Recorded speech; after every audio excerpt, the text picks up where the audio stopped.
Well, if you would have asked me just a year ago if I would trade gold for stainless steel, if you had a block of gold and a block of stainless steel and said, hey, would you trade this for this stainless steel? I would have said, get the hell out of my room, get out of my office, don't talk to me anymore. Something's wrong with your brain, get help. Yet in the Rolex world, we all live in the place where gold is out, stainless steel is in, and we're going to pay a premium above gold for stainless steel. Now, I shared with you in my last video the beautiful stainless steel Rolex Datejust 41 on Jubilee with fluted bezel that I got from the AD for what was $11,800, 13 grand out the door with tax and everything because Los Angeles is freaking insane. And I explained to you how I walked in on Father's Day and bought the watch. Yet I had walked in at least 4 other ADs in just the last year and been told, no, they don't have that watch.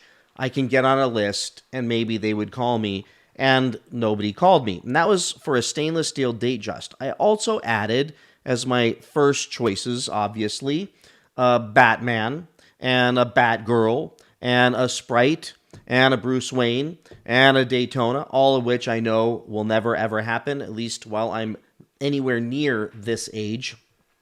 And likely will have to be much older for that to happen, meaning I'll be waiting years. But nonetheless, nobody called. Nobody called. Months went by. Months more went by. Nobody called and said, we've got a stainless Datejust fluted bezel 41 on Jubilee. They did call and say, we've got an Oyster with a smooth bezel if you want it. No. We've got an Oyster smooth bezel Roman numerals. Do you want it? No. Do you want the fluted with Oyster? I mean, it was always a combination of the one I didn't want. The best looking Datejust, I believe, is Jubilee with fluted bezel. I think you all would agree. And I like the white dial. Would I like the green or the blue? Of course, but I like the white dial. It's clean. It goes with all of my business suits, everything I wear every single day.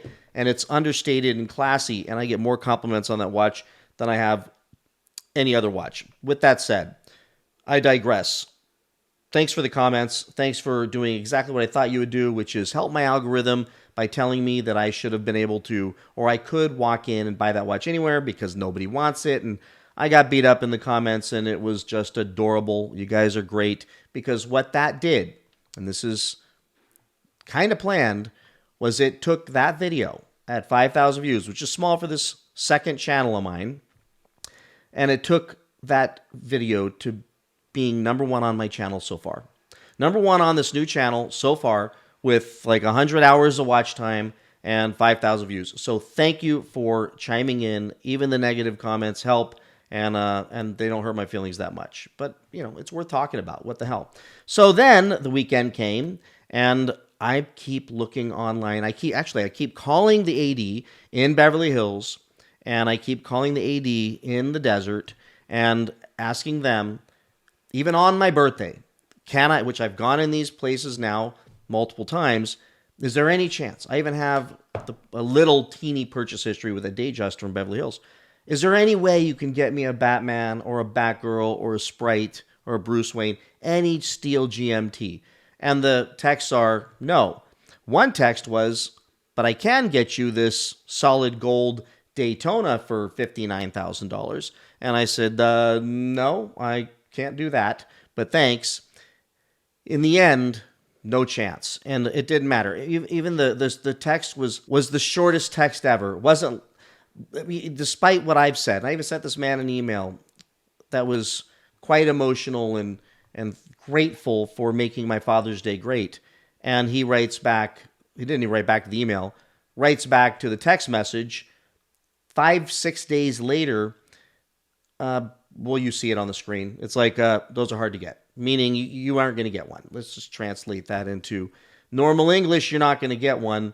And at that point, I wanted it. And I want that Batman. I want to get a steel GMT. And I've got my two-tone GMT that I did love that watch. I mean, when I bought it, it was that blingy look. It was a little bit gaudy, but I liked it. And I have a Lamborghini Huracan that the logo, I don't have a key here, but the logo is black and gold. So it looked good against that logo. It was just a cool thing.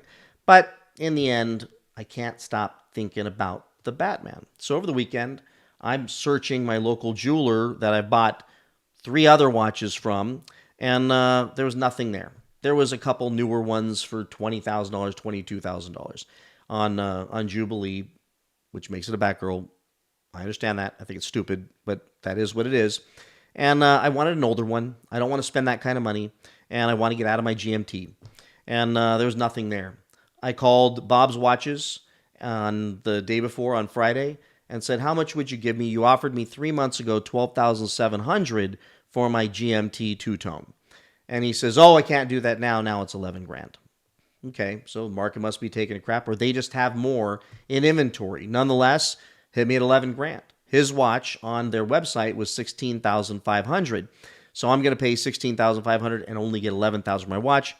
Not going to work. Then on Saturday, I drove to Eurowatch in Lido in Southern California at Newport Beach, and they had beautiful watches starting, though, Bat Girls, starting at $19,000. Too rich for my blood. Don't want to spend that much.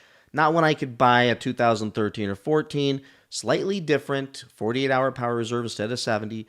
A different movement, but nonetheless, identical watch in almost every way, minus the crown between Swiss and Made in the center of the bottom of the dial. Other than that, it's the same damn watch, so I'm good with getting a Batman. And I will source my own Jubilee bracelet. If I start itching for a Batgirl, I will figure that out. Make no mistake, wink, wink, I kind of already did figure that out. But nonetheless, I like the Oyster on that watch. It's a sports watch. So I go down there, and they couldn't find anything, and I left, and they weren't coming down on their price, and they only offered me 11 grand for my GMT two-tone, same as Bob's Watches. I leave, and I get a text message literally 5 minutes later from Eurowatch saying, I sourced your watch, I got it for you, it's like 17 grand, and you got to come up with 6 grand or whatever to make the deal happen. And then I'm going to have tax and everything else on top of that.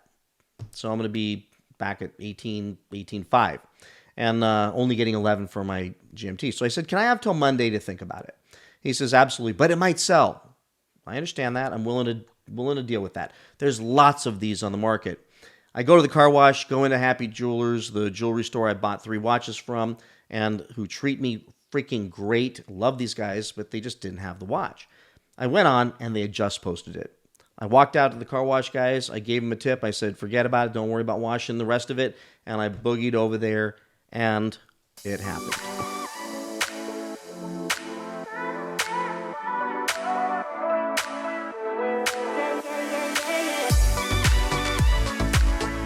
Thank you, man. Appreciate it.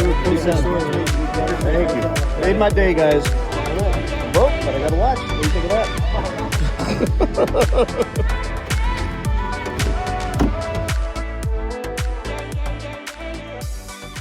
Here we are. Here we are. What do you think? Can you see it? Let's see here. And that's part of the relationship story here, is whether you have a relationship with the AD or a relationship with a gray market dealer, what a lot of these gray market dealers don't understand, or they haven't figured it out, is had any one of these other Bob's or Eurowatch or 90210 watches in Beverly Hills, where I went as well, they offered me 10 grand for that GMT, made a deal where they're still going to make some money, I would have bought more watches from them, because I plan to buy probably 2 or 3 more this year. And here she is. Look at this thing. Perfect condition. Just nothing, maybe tiny hairline scratches, because it is a 2013, but this is gorgeous, and I love it. And this is what I wanted, and for 16 grand, I paid basically... out the door was 16.2, so you can do the math. It was like 15.3 or something like that, paid for the watch. And had I been to the AD, I would have spent about out the door close to $13,000. So for basically $3,000-ish more, I don't have to deal with the wait anymore. I don't have to sit around on a list. I don't have to kiss their butt. I don't have to buy any more crap. I don't have to go deal with the drama. But in the end, the AD dance, I'm finding it's not going to be a 2 or 3 month tour. It's years. And I just don't have that kind of ability or patience to wait. So establishing a relationship with your local jewelry store, your local watch store, and finding one that sees the bigger picture. And that's what I found here is the place that I bought 3 other watches from has given me phenomenal trade value on several watches.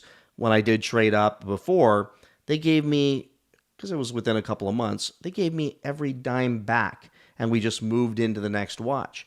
Now, they're not going to always do that with me, and they're not going to do it with everybody, but giving me 12.5 for that GMT was a win. And let me show you how the math works for those of you that are going to criticize what I paid. So I went ahead and made sure, and I do all the time before I go, that I'm not going to get screwed. So this is the exact same watch, 2013 Batman. Great condition, nice watch. I looked at the condition, it's equally as good. I don't have scratches and all that stuff, so beautiful watch for $16,479. Now, no question, there are some out there for $14,000, and they are pretty scratched up, pretty beat up, no papers, no box, nothing. So understanding that, I'm willing to pay a premium. I'm absolutely willing to pay a premium to not have to wait for something to get shipped, hope that it gets shipped, hope that it gets here in a reasonable time period. Plus, shipping's another, right here it says $294 for insured shipping to United States of America. So I don't know where the hell this thing's coming from. I don't want to take the chance, even though they say they're certified and everything else, that I get something that is a phenomenal super clone and I wear it for 5 years and gift it to my daughter and turns out that it's not real. I'm confident that the place I go to all the time is going to do me extremely right. Now, my GMT, how did I do on that? Well, it looks like prices did come down a little bit because they were running quite a bit of them were out there for in the 16s. And now 13, 14. Now, this one I know is older. That's a 1.6 instead of 116. But 14, 15 grand on Chrono 24. Here's a good, perfect example, same year that I had at $15,000. So getting 12.5 leaves them some margin. And no question, I think I paid 14.5. So those of you who think you don't lose money on Rolexes, you do when you trade them in and don't sell them yourself. If you want this one to be Chrono 24 certified, you got to pay another $249. And then I got to pay another few $100s to have a watch shipped. So in the end, this thing would cost somebody probably $15,500 to get it in their hands. I got $12,500 instead of the $10,000 what I consider to be lowball offers. And that is the part that I think just resembles the car business so much, which is why I'm starting to do watches on this channel, because I'm finding that these guys will play almost the same games that car dealers play. And many of you who have been doing this a long time know what I'm talking about. It is a dance. It is a constant dance. And unless you have a relationship with a trusted shop, trusted store, trusted jeweler, or get things from the AD, you never know what's going to happen. Now, in my case, I paid probably a solid, I don't know, $1,000 more than I might have been able to get a Batman of the same year for online.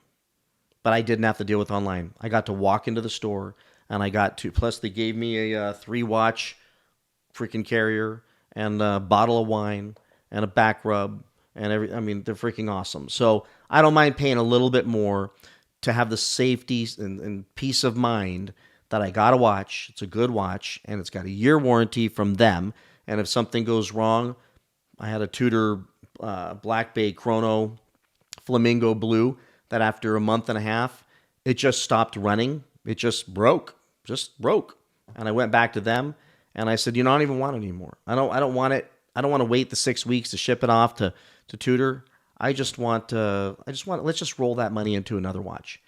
And we did, and that's how I ended up with that two-tone. So hopefully this helps some of you out there in making your decision. Do the shopping, do the legwork, find a jeweler you trust, and get the watch you want. Like, I'm all for getting it from the AD if you can. I tried, and it's just not. It's frustrating. And these guys are, some of them are so nice to you, some are not. But the two guys that I worked with, one bought a watch from, I thought we became friends. I thought we were gonna have barbecues together.